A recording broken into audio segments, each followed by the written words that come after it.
है कि महापौर निधि जो चीजें मिलती है आपको, महापौर निधि, वो खर्च नहीं हो रहे हैं, आप अपने घर ले जा रही हैं। कहाँ है वो महापौर निधि, कहाँ खर्च हो रहे हैं? ये तो की नाकामी है, महापौर की नाकामी है, क्योंकि आपका 1.5 साल पहले लिखा हुआ पत्र तो मेरे पास है। आखिर निगम चल किसके इशारे पे? देखिए, रिसाली निगम के क्षेत्र के लिए क्या ऐसा किया जिससे लोग कहें कि हाँ, महापौर शशि सिन्हा ने ये अपने कार्य में उपलब्धि है उनकी। आपने ऐसा कुछ भी नहीं किया। शायद वो काला चश्मा पहन के रखे होंगे, इसलिए दिखाई नहीं दे रहा है। सारी चीजें बेवरा है। कमिश्नर को हटाया जाता है, सचिव को हटाया जाता है, फिर अलग से बैठ के निर्णय लेते हैं। तो MIC की बैठक क्यों कर रहे हो आप? ऐसी जिस पार्षद ने जिस काम के लिए मुझे लेटर दिए हैं, मैंने उनके कामों को हंस के स्वीकार करते हुए मैंने कभी किसी वार्डों में भेदभाव नहीं किए। कमीशन खोरी तो उसमें भी की है उन्होंने, कार्यों को बेचा है। ये नहीं है कि काम नहीं किया, वहाँ काम किए तो कार्यों को बेच कर किया है। गार्ड चलती है और सारा काम एक तरफा होता है। यहाँ आप आयुक्त के खिलाफ खुद शिकायत करने पहुंच जाती हैं। उसको अवसर बनाया कि अब 2 करोड़ तक कमीशन खाएंगे। अच्छा, पास करना है तो कमीशन खाने के लिए अब 2 करोड़ तक का मौका मिल गया। डमी कैंडिडेट है, महापौर सिर्फ नाम की है कुर्सी में बैठने की, पीछे कोई और काम कर रहा है। इस प्रकार के माध्यम से मैं उनको एक खुली चेतावनी भी दे दूं। कुछ ही महीने बचे हैं, नगर पालिका निगम रिसाली, नगर पालिका निगम भिलाई और तमाम नगर पालिका के चुनाव होने हैं। और इसी बीच में लगातार नगर पालिका निगम रिसाली में कई सारे बवाल की सुगबुगाहट दिखती है, जिसमें एक नाम बहुचर्चित है, प्रथम महापौर शशि सिन्हा। कई बार उन पर आरोप लगते हैं, कई बार वो आरोप लगाती हैं। इस प्रकार की खींचातानी रिसाली नगर निगम में चल रही है। हाल ही में बीजेपी के पार्षद धर्मेंद्र भगत जो है वो आरोप लगाते हैं और इस्तीफे की मांग करते हैं कि भैया 6 बिंदुओं का प्रश्न पूछा है, उस पर जवाब दीजिए। इसके साथ ही महापौर निधि का क्या हो रहा है, तमाम चीज़ें, तमाम प्रकार के आरोप है। तो हमने सोचा क्यों ना इन आरोप का सीधा सीधा जवाब महापौर मैडम से ही लिया जाए कि आखिर कितनी सच्चाई है, क्या कुछ चीज़ें हैं और नगर पालिका निगम रिसाली में क्या चीज़ें चल रही है, क्योंकि कुछ महीने में चुनाव भी आने को है। मैडम हमारे साथ मौजूद है। मैम, बहुत बहुत स्वागत है आपका। धन्यवाद। धर्मेंद्र भगत ने एक पत्र लिखा है, पत्र के माध्यम से 6 बिंदुओं पर सवाल किए आपसे कि शैक्षणिक संस्थानों पे या अलग अलग इंफ्रास्ट्रक्चर में क्या क्या काम हो रहे हैं। तो उन बिंदुओं के प्रश्न आपने भी पढ़े होंगे जी। तो क्या काम हो रहे हैं, क्या सही है, कितने आरोप सही है, कितने गलत है? पहले नगर निगम रिसाली और 1956 की धारा को मैं दर्शाते हुए कहना चाहूँगी कि हमारे पार्षद साथी धर्मेंद्र भगत ने मुझे शिक्षा के पर सवाल किए हैं। जैसे कि शिक्षा के क्षेत्र में शिक्षा संपत्ति कर में शिक्षा कर ले रहे हैं जी। लेकिन नगर पालिका निगम में शिक्षा का जो पैसा देते हैं वो कहाँ खर्च करते हैं, वो तो मैं उनका मैडम आयुक्त ही बता पाएगी। क्योंकि शिक्षा उपकर हमारे यहाँ कोई शासकीय स्कूल है ही नहीं जिसमें शिक्षा ऊपर का पैसा लेते हैं। ये तो सरासर अन्याय है ना। तो इन पे सवाल तो मोनिका मैडम ही बताएगी कि कहाँ खर्च कर रही है मैडम पैसा उनका। दूसरा सवाल है कि जब हमारी सरकार थी और आदरणीय माननीय श्री ताम्रध्वज साहू जी हमारे क्षेत्र के गृह मंत्री, और उन्होंने निगम पहले बनाया। उन्हीं की देन है निगम, उन्हीं की देन इस है बात से निगम, कोई नकार नहीं सकता। उन्हीं की देन है निगम। क्योंकि पहले भिलाई निगम से रिसाली नगर निगम का गठन किए, भिलाई निगम से रिसाली निगम का गठन किए, क्योंकि रिसाली क्षेत्र को काला पानी के समान माना जाता था। यहाँ विकास कार्य शून्य था। आदरणीय मंत्री जी के आशीर्वाद से निगम का गठन हुआ और हम सबको अवसर मिला। 40 वार्ड बना और 40 वार्ड में 400 करोड़ का विकास कार्य किए। जैसे कि सड़क का काम देख लीजिए, नाली का काम देख लीजिए, प्रकाश व्यवस्था का काम देख लीजिए, है ना। जहाँ आदमी निवास नहीं है, जहाँ मकान भी नहीं बने हैं, वहाँ तक सड़क का काम अंतिम छोर तक हुआ। ये आदरणीय मंत्री जी के आशीर्वाद से और रिसाली की जनता को ये सौगात मिला जी। तो उन्होंने ये भी कहा है कि महापौर निधि जो चीज़ें मिलती है आपको, महापौर निधि, वो खर्च नहीं हो रहे हैं, आप अपने घर ले जा रही हैं। कहाँ है वो महापौर निधि, कहाँ खर्च हो रहे हैं? ये तो मेरे पार्षद साथी जो आरोप लगाए हैं जी, नेता प्रतिपक्ष शैलेंद्र साहू जी, मैं उनको बताना चाहती हूँ। उन्होंने मुझे मांग किया है कि मेरे वार्ड में एक काम करवाना है, तो मैंने उनके वार्ड में 4 लाख का काम किया। और मेरे पार्षद साथी जैसे धर्मेंद्र भगत है, अन्य पार्षद है, सबके वार्डों में काम हुआ है। मैंने सभी के वार्डों में काम किया है। हमारे मंत्री उनको जी बिना बताए काम हो रहा है कि उनको दिख नहीं रहा है काम, क्या चीज़ें हो रही है? शायद वो काला चश्मा पहन के रखे होंगे, इसीलिए दिखाई नहीं ये दे रहा सारी है। चीजें ब्यौरा है काम बिल्कुल का। बिल्कुल, ये पारदर्शी है। और मैं आपको अवगत कराना चाहूँगी, जिस पार्षद ने जिस काम के लिए मुझे लेटर दिए हैं, मैंने उनके कामों को हंस के स्वीकार करते हुए मैंने कभी किसी वार्डों में भेदभाव नहीं किए। मतलब ये ऐसा तो नहीं है ना कि सारे कांग्रेस पार्षदों के वार्डों में काम आप हुआ देख हो? लीजिए, आप देख लीजिए, किसी व्यक्ति विशेष को, किसी ठेकेदार को मैं लाभ पहुंचाने के लिए काम नहीं किया। अच्छा, यहाँ पर ठेकेदारों के भी नाम है पूरी सब? पूरी जो काम किए ठेकेदार, पर्टिकुलर एक ही ठेकेदार चिन्हांकित नहीं है। तो जो इसकी कॉपी जब उन्होंने सवाल उठाया तो आपने उनको प्रोवाइड करवाई कि भैया ये कॉपी आप देख लीजिए? ये तो आज मीडिया के माध्यम से मुझे जानकारी हुई है, मेरे पास तो कोई आया नहीं है। अच्छा अच्छा। बिल्कुल, और ये तो आपके सामने मैं पारदर्शिता के रूप में मैं प्रस्तुत करना चाहूँगी, आप बिल्कुल गौर करिएगा आप, है ना। किसी ठेकेदार को मैं व्यक्ति विशेष लाभ पहुंचाने के लिए मैंने काम नहीं ये किया। वार्ड 23 में शायद बीजेपी के पार्षद हैं। हाँ, ये धर्मेंद्र भगत जी की जी। है, और वो परमेश्वरी भवन में सबसे पहले काम मैंने उन्हीं के वार्डों में किया। 7,85,000 बिल्कुल बिल्कुल। ठीक। तो आखिर जब आप अपने महापौर निधि का इस्तेमाल कर ही रही हैं, जैसे आपने बताया कि कई सारे विषयों में जो उन्होंने विषय रखे भी थे कि उसमें काम हो रहा है, कई काम अग्रसर हैं और कई काम नहीं, तो इस प्रकार का आरोप प्रत्यारोप क्यों, क्या ज़रूरत आन पड़ी? अब वो कोई उनको मुद्दा दिखाई दे नहीं रहा है, महापौर को कैसे घेरे, है ना। तो मैं तो पारदर्शी हूँ, और जो शासन की जो हमको निधि मिलती है, 2022 में निगम का गठन हुआ, और हमको जो महापौर निधि 24 का वो शून्य घोषित हो गई, हमको पैसा ही नहीं मिला। और हम तो काम करवाए हैं, ठेकेदार को काम करवाए हैं तो उनको पेमेंट करना ही पड़ेगा। और हमारे पार्षद साथियों के, चाहे वो कांग्रेस के पार्षद हो चाहे बीजेपी के पार्षद हों, उनको सिर्फ 3 लाख मिला है निधि, पार्षद निधि। पार्षद निधि, और महापौर निधि को शून्य घोषित कर दिए। पर मैंने काम करवाए, ठेकेदार को तो पेमेंट करना था, 25 को जो पैसा आया तो मैंने ठेकेदार को उसमें उनका। रिसाली निगम को लेकर कई सारे सवाल उठते हैं, कई सारी चीज़ें देखने को मिलती है। आज से पहले जब हम भी कहीं न्यूज़ कवर करने जाते हैं, निगम से खबरें निकालते हैं, तो उसमें ऐसी बातें चलती है कि आयुक्त और महापौर की साठगांठ चलती है और सारा काम एक तरफा होता है। यहाँ आप आयुक्त के खिलाफ खुद शिकायत करने पहुँच जाती हैं, आपके लेटर हेड में शिकायत भी हुई थी आयुक्त के खिलाफ। बिल्कुल, तो बिल्कुल। ऐसी क्या कमी है या ऐसी क्या है जो बन नहीं रही है? अब मैं क्या बताऊं, हमारे यहाँ सफाई का टेंडर हुआ है, 4 ग्रुप में हुआ है सफाई का टेंडर। 4 ग्रुप में सफाई का वार्षिक निविदा होता है, एलमेक को टेंडर मिला है, चलो ठीक है। पर 4 ग्रुप में मिला है तो ये वही सफाई टेंडर है जिसको लेकर शायद सदन में बवाल भी हुआ था। बिल्कुल बिल्कुल, आप सही पकड़े हैं। जिसमें अध्यक्ष महोदय और महापौर महोदय एक दूसरे के आमने सामने खड़े हो गए। बिल्कुल बिल्कुल, हमारे साथ पार्षद साथीगण भी उनका बहुत विरोध किए, पर उन्होंने ध्वनि मत से सभापति महोदय ने उसको पास कर दिया। हमने सब लोग विरोध किए हैं। ये चीज़ें भी लोगों को समझ नहीं आती कि भाई कांग्रेस के अध्यक्ष हैं, कांग्रेस की महापौर है, मगर पास होता है बीजेपी की पसंद की चीज़ें, ऐसा कैसे? यहाँ किस बात की खटास चल रही है? अब ये तो जवाब तो हमारे महोदय, अध्यक्ष महोदय ही बता पाएंगे, है ना।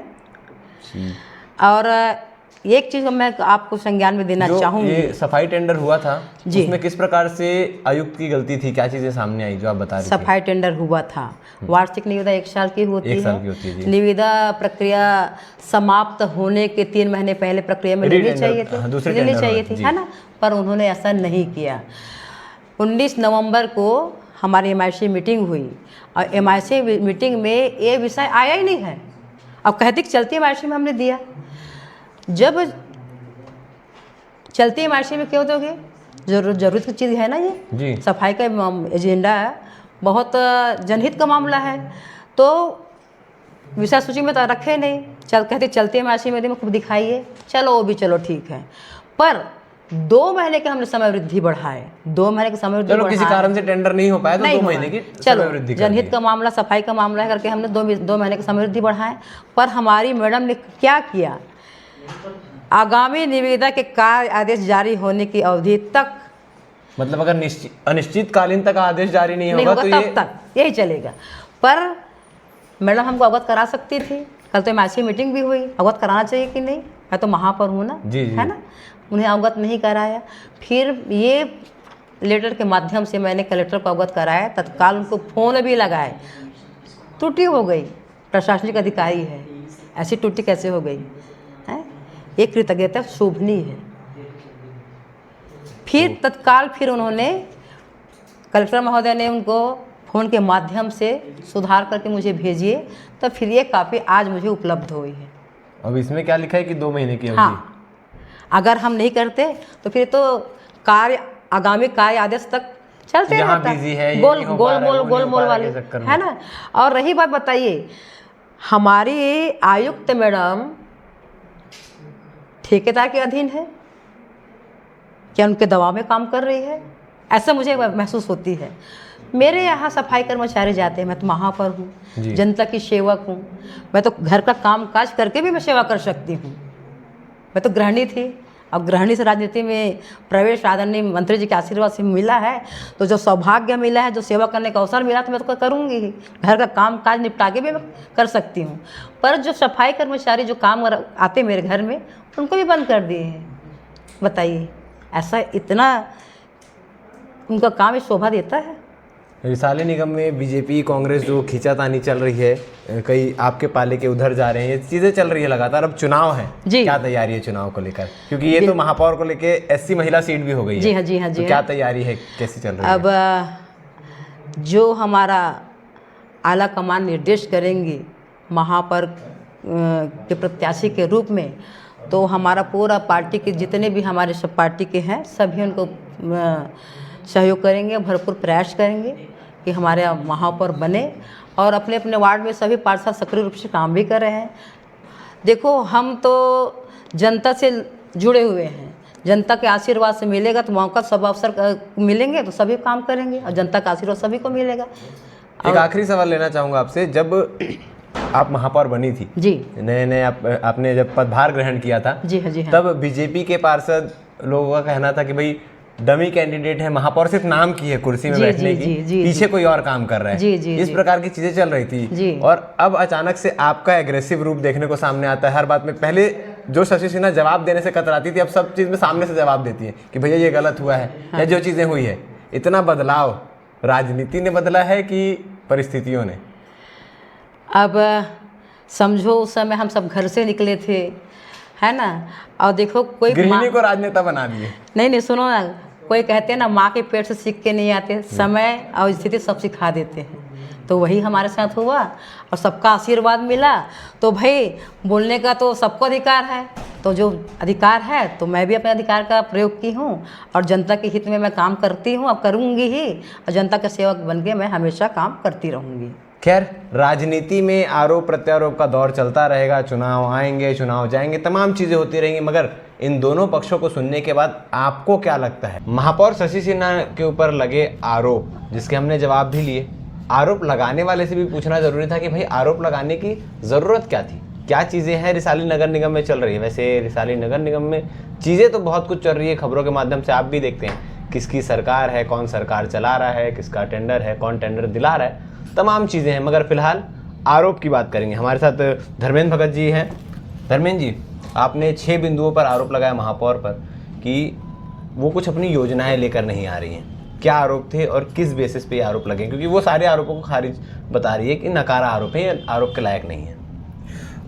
सबसे पहले तो मैं ये बोलना चाहूँगा संजय भाई, आप जानते हैं कि नगर पालिक निगम रिसाली के गठन के बाद से पहली सरकार बनी, नगर पालिक निगम की पहली प्रथम महिला महापौर बनी हमारी शशि सिन्हा जी। तो हमारी उम्मीदें उनसे बहुत ज़्यादा थी कि हम चाहते थे कि एक पहली महिला महापौर, और वो अगर चीज़ों को अच्छे तरीके से सोच के आएंगी, 40 नए पार्षद, 2-3 पुराने लोगों को छोड़ के, तो 36-37 पार्षद भी नए थे उनके पास। तो उनसे वो चाहती तो कुछ अच्छे उपाय ले पाती, और नए नए सुझाव लेकर निगम को और रिसाली में रहने वाली जनता के लिए उनको लाभ पहुंचाने के लिए अच्छा काम कर सकती थी। मगर पिछले 4 साल का उनका कार्यकाल है, उनकी शासन की सारी योजनाएं तो लागू होती हैं, वो हर निगमों पे लागू होंगी। मगर शशि सिन्हा जी, मैं आपके ऊपर आरोप ये लगा रहा हूँ कि आपने पिछले 4 सालों में आपकी कौन सी योजना लाई, आपने कौन सा काम किया जिससे रिसाली निगम में रहने वाले लोगों के लिए लाभ हो, उनके जीवन शैली में कोई बदलाव आए? ऐसा कोई काम नहीं। इंफ्रास्ट्रक्चर आपने नहीं किया। इंफ्रास्ट्रक्चर के मामले में उन्होंने ये बताया कि 50% जो वो BSP के हैंड में है, जहाँ काम करना थोड़ा मुश्किल होता है, और 50% सिर्फ उनके हैंड में है।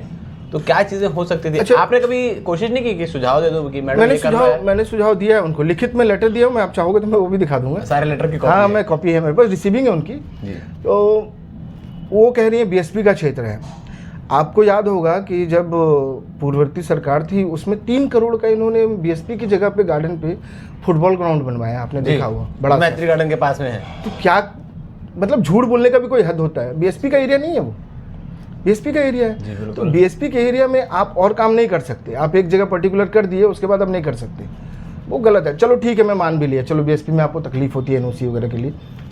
जो एरिया आपका है 50% एरिया है ना आपका, मान रहे हो ना, हाँ, उस पे कोई काम नहीं हुआ। कहाँ किए आप बताओ? और अगर किए हो तो वो मुझे जानकारी दे दो, मैं तो मांग हो रहा सकता है हूँ। कि आपके नजरों से चूक हो गई हो तो आप जानकारी दे दो मुझे, मैं तो वही मांग रहा हूँ आपसे। शिक्षा के क्षेत्र में आपने क्या नया योजना लाया जिससे आपके क्षेत्र में रहने वाले लोगों की शिक्षा में सुधार हो? आपके सवालों को जब मैंने पढ़ा, जब मैं भी मुलाकात करने गया था उनसे, तो आपके सवालों में एक चीज़ थी जो आपने योजनाओं के बारे में पूछा है। काम से मतलब नहीं, पहले कम से कम योजनाएं तो आपकी योजनाएं क्या है? आपने एक विजन तो हाँ, विजन, आपकी विजन क्या है कि आपने 4 साल में रिसाली निगम के लिए कुछ नया सोचा। राज्य शासन बराबर प्रदेश को चलाने के लिए सोच रही है, वो प्रदेश के लिए नई नई योजनाएं बनाते रहती है, केंद्र सरकार भी अपना काम करती है। स्थानीय रूप में आप क्या कर रहे हैं? आपने अपने रिसाली निगम के क्षेत्र के लिए क्या ऐसा किया जिससे लोग कहें कि हाँ, महापौर शशि सिन्हा ने ये अपने कार्य में उपलब्धि है उनकी? आपने ऐसा कुछ भी नहीं किया। आप जो राज्य शासन की योजना है उन्हीं को आप कार्यान्वित करवा रही हैं और कुछ तो कर नहीं रही हैं। रिसाली निगम हमेशा इतना चर्चा में क्यों रहता है? कभी ऊट पटांग चीज़ें ज़्यादा दिखती है, कभी सदन में कांग्रेस के ही अध्यक्ष बनाए हुए महापौर के खिलाफ दिखते हैं, बीजेपी उनका साथ देती हुई टेंडर पास हो जाती है, मतलब चीज़ें जो चल रही है। कभी जैसे मैंने ये सवाल उनसे भी किया कि हर निगम में हम सुनते आए हैं कि महापौर और आयुक्त की साठगांठ चलती है जिससे पूरा निगम चलता है। यहाँ पर महापौर खुद आयुक्त के खिलाफ शिकायत कर रही है अपने लेटर हेड पे, तो चीज़ें चल क्या रही है? प्रॉब्लम यहाँ नहीं है, प्रॉब्लम महापौर और उनकी एमआईसी की सोच में है। सोच क्या है कि उनकी सोच इसका जवाब मैं लूंगा, लेकिन इससे पहले मैं एक साफ तौर पर जानना चाहता हूँ, निगम अभी चला कौन रहा है? लोगों के भी, जनता के भी परे है, हमारी भी समझ नहीं आ रहा है, आखिर निगम चल किसके इशारे पे? देखिए, चुनी हुई शहर सरकार है तो शहर सरकार का ही दायित्व है उसे चलाना, और प्रशासक के रूप में जो हमारे प्रबंधक के रूप में रहते हैं कमिश्नर, ये 2 लोगों के हाथ में होता है। मगर वो भी महापौर चाहेंगी तो होगा, महापौर के अनुसार ही होगा ना। अब कमिश्नर अपने मन से तो कुछ भी नहीं, उनकी सीमाएं हैं कुछ, वो अपनी सीमाओं तक करा सकती हैं, मगर उसके अतिरिक्त तो महापौर के हाथ में ही है और सामान्य सभा के हाथ में। जो सामान्य सभा कभी हुई नहीं, वो भी आप जानते हैं। सामान्य सभा को लेकर तो लंबी कहानियां हैं। पूर्व मुख्यमंत्री जी ने जो इनकी सीमाएं बढ़ाई 2 करोड़ की थी, मुझे जहाँ तक याद है 1 मई 2022 के आसपास इनकी सीमाओं को बढ़ाकर 2 करोड़ कर दिया। उनकी सोच अच्छी रही होगी, हो सकता है उन्होंने सोचा होगा कि इतनी रहेगी क्षमता तो हर निगम के लोग अच्छा काम कर पाएगी एमआईसी, मगर इन्होंने क्या बोलते हैं उसको कि अवसर खोज लिया, वो एक वर्ड होता है, अवसर खोजा इन्होंने। आपदा को अवसर बनाने वाला काम किया इन्होंने, उसको अवसर बनाया कि अब 2 करोड़ तक कमीशन खाएंगे। अच्छा, पास करना है तो कमीशन खाने के लिए अब 2 करोड़ तक का मौका मिल गया। कमीशन का खेल चल रहा है, बिल्कुल चल रहा है। आप अगर कोई चीज़ एमआईसी से पास नहीं हो पा रही है, ये कर नहीं पा रहे, निर्णय लेना है हमको एमआईसी में, मतलब कोई चीज़ अगर पास नहीं हो पा रही तो उसका कार्य अच्छा नहीं है, उसका कमीशन अच्छा नहीं है। कमीशन अच्छा नहीं है। अगर आप मुझे बताओ कि अगर एमआईसी की बैठक हो रही है, कमिश्नर बैठ रही है, निगम सचिव बैठ रहे हैं, किस लिए बैठते हैं? वो रिसाली क्षेत्र के कुछ काम के लिए जो काम आए हैं उन कामों पे निर्णय लेने के लिए कि ये काम को आगे बढ़ाया जाए और जल्द से जल्द इसको लागू करके धरातल पे लाया जाए ताकि लोगों को यहाँ फ़ायदा हो।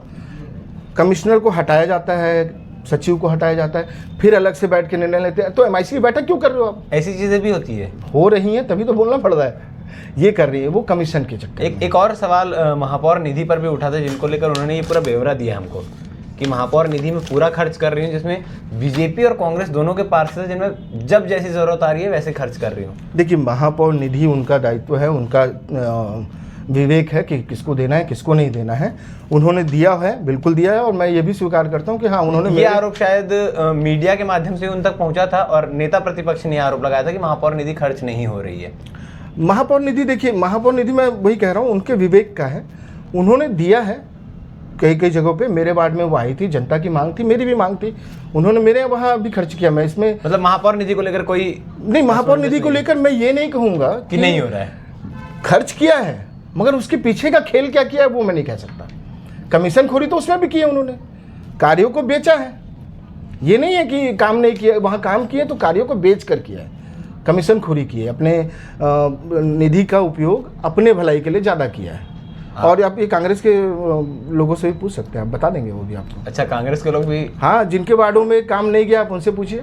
जिस तरीके से निगम में चीज़ें चल रही थी बीच में, तो मतलब अगर मैं गलत नहीं तो साल भर पहले ऐसा लग रहा था कि बीजेपी अभी सरकार बदल देगी, जैसे तेजी से लोगों का बदलाव हो रहा था, हृदय परिवर्तन करवा रही थी बीजेपी, करवा रही थी या कर रहे थे जो भी हो, तो बीच में रुक कहाँ गया ये मसला? देखिए, बीजेपी कभी किसी का हृदय परिवर्तन नहीं कराती है। तो लोग अपने से कर रहे थे, लोग अपनी हमारी विचारधारा से जुड़ रहे थे और विचारधारा से जुड़ते हुए हमारे साथ आने लग गए।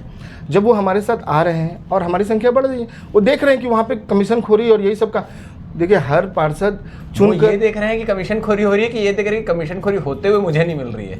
नहीं, अब ये उनका प्रश्न हो सकता है, मगर मैं ये बोलना चाहूँगा कि हर पार्षद जुझारू है और मेहनत करके वो चाहता है कि अपने क्षेत्र का विकास करे। उसके मन में सबकी तरह जो अभी चल रहा है वैसा, घर से निकलते ही जनता को फेस भी करना बिल्कुल पड़ता है। आपको, आप मेरे क्षेत्र में रहते हो, रोड नहीं बनी है तो आप मुझे ही बोलोगे, नाली सफाई नहीं हो रही है, कुछ भी हो रहा है तो आप मुझे बोलोगे ना। तो उसी तरीके से हर पार्षद चाहता है ये करना, मगर जब उसे रोका जाए सिर्फ कमीशन के लालचों में, काम नहीं करेंगे, रुको कहीं बिक जाए, ये काम बिक जाता है तो यहाँ से हो जाए व्यवस्था, मतलब अपना घर भरने के लिए जब मुखिया ही ये सब करने लगेगा तो घर के लोग तो फिर तितर बितर होंगे। और वो फिर देख रहे हैं कि हाँ, बीजेपी वाले कितने संयमित रूप से अपने क्षेत्रों का काम कर रहे हैं और करा रहे हैं और उसके लिए लड़ रहे हैं जी जान से। आपने देखा है, हम लोगों ने जब पूर्ववर्ती सरकार थी हमने बिल्कुल लड़ा है और हर मौके पर लड़ा है, कहीं हम उनसे पीछे नहीं हटे और उनसे मजबूरी में काम करवाया। हमने वो ठेका भी निरस्त कराया जहाँ इन्होंने कमीशन खोरी का गेम किया हुआ था, वो भी हमने निरस्त कराया उस समय भी। तो हम उस चीज़ों में कभी डरे नहीं और बेबाक होकर हमने अपनी बातें रखी हैं। कुछ महीनों में चुनाव है, नवंबर दिसंबर के बीच में चुनाव होने हैं, कैसी तैयारियां चल रही है? महापौर के लिए सीट भी निर्धारित हो चुकी है, एससी महिला है कैंडिडेट। संगठन तौर पे हमारी तैयारी बिल्कुल चल रही है और हमारे विधायक महोदय इसमें बराबर कार्यरत है और हमारे मंडल अध्यक्ष लोग हैं वो सब इसमें लगे हुए संगठन के तौर पे। और जो ऐसा मैं आपको एक और चीज़ इसमें जोड़ना चाहूँगा कि अब ये ऐसी महापौर हैं ये कि इन्होंने एक पत्र लिखा है शासन को, जो विधायक जी ने रिसाली के माध्यम से, रिसाली निगम के माध्यम से भेजा था कि जल्दी से जल्दी विकास कार्य आए। इन्होंने पत्र लिख के उसको भी रुकवाया है, उस काम को रुकवाया। हाँ, वो ये भी कह रही थी हमसे चर्चा के दौरान कि भाई जब पूर्व मंत्री ताम्रध्वज साहू थे तब बहुत सारे विकास कार्य हुए रिसाली निगम में विधायक निधि से। ललित चंद्राकर को आए 2 साल से ज़्यादा हो चुके हैं, विधायक निधि से रिसाली निगम क्षेत्र में कोई काम नहीं हुआ। जैसे महापौर निधि उनके विवेक का है और वैसे ही विधायक निधि विधायक जी के विवेक का है, उसके ऊपर मैं प्रश्न का जवाब नहीं दे सकता। और दुर्ग ग्रामीण बहुत बड़ा क्षेत्र है और 2 साल से अगर रिसाली में काम नहीं हो रहा तो उसकी जिम्मेदारी आपकी है मैडम, महापौर की है। आपकी नाकामी है, महापौर की नाकामी है, क्योंकि आपका 1.5 साल पहले लिखा हुआ पत्र तो मेरे पास है, जिस पत्र से आपने शासन को लिखा है कि ये काम रोक दिया जाए, वो पत्र है मेरे पास। तो आप कैसे ये प्रश्न पूछ रहे हो? आपने लिखा है और आपके MIC ने लिखा है ये पत्र, वो है मेरे पास, मैं पत्र आपको उपलब्ध करा दूंगा अभी, वो आप चलाइएगा जरूर इसमें। जी बिल्कुल, ताकि उनको भी पता चले कि ये पत्र लिखकर महापौर ऐसी है जो काम रुकवा रही है। विधायक अगर काम लाना चाह रहे हैं तो महापौर उस काम को रुकवाएगी, ये अब हास्यास्पद है कि नहीं है? और 1.5 सालों से सिर्फ इसलिए काम रोका जा रहा है क्योंकि कमीशन चल रही है। और मैं आपके माध्यम से मैं उनको एक खुली चेतावनी भी दे दूं, मैडम मौका अभी है, आप सुधर जाओ, नहीं तो जिस जनता ने चुनकर आपको वहाँ बैठाया है ना, उतारने में भी समय नहीं लगेगा। ठीक, तो रिसाली निगम को लेकर तो तमाम चीज़ें चल रही है, यहाँ पर कमीशन के खेल पर भी बात हो गई, विधायक निधि, महापौर निधि, तमाम चीज़ों पर चर्चाएं हो गई। क्या सही है क्या गलत, कौन सही है कौन गलत, कौन आरोप लगा रहा है कौन नहीं। मेरे ख्याल से चुनाव से इतने पहले रिसाली निगम ही है जहाँ सरगर्मी तेज़ हो चुकी है। भाजपा अपने तरफ से आरोप लगा रही है तो वहीं कांग्रेस अपने तरफ से, पूरा कांग्रेस भी नहीं बोलना चाहिए क्योंकि रिसाली निगम में पूरा कांग्रेस भी एकजुट दिखाई नहीं दे रहा है। अध्यक्ष कहीं और भाग रहे हैं तो महापौर कहीं और। अब इस पूरे मसले में आपकी क्या राय है, आप ज़रूर बताइएगा कि कौन सही कौन गलत, क्या हो रहा है रिसाली निगम में और आने वाले समय में क्या होगा, क्योंकि चुनाव को अब कुछ ही महीने बचे हैं।